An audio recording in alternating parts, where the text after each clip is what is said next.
Comment étudier le sens de variation d'une fonction? Comment déterminer les extrémas d'une fonction? Comment étudier la position relative de deux courbes représentatives? Les réponses dans notre carte mentale animée. Premièrement, comment étudier le sens de variation d'une fonction? On procède en 4 étapes.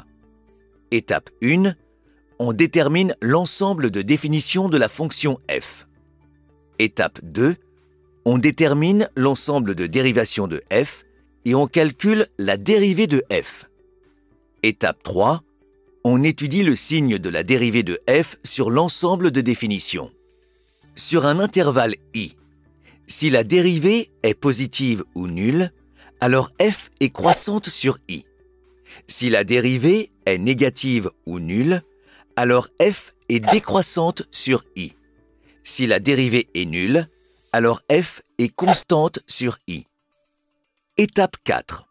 On construit le tableau de variation de f en faisant apparaître les points particuliers. Deuxièmement, comment déterminer les extrémas d'une fonction?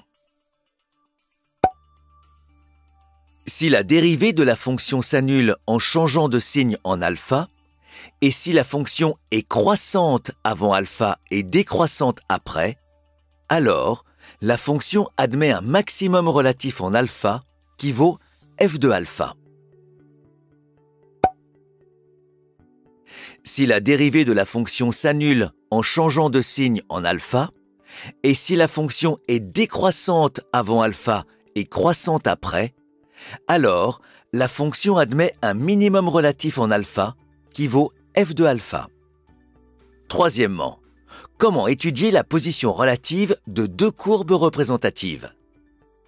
On détermine la position relative des courbes représentatives de deux fonctions f et g en étudiant le signe de la différence f de x moins g de x.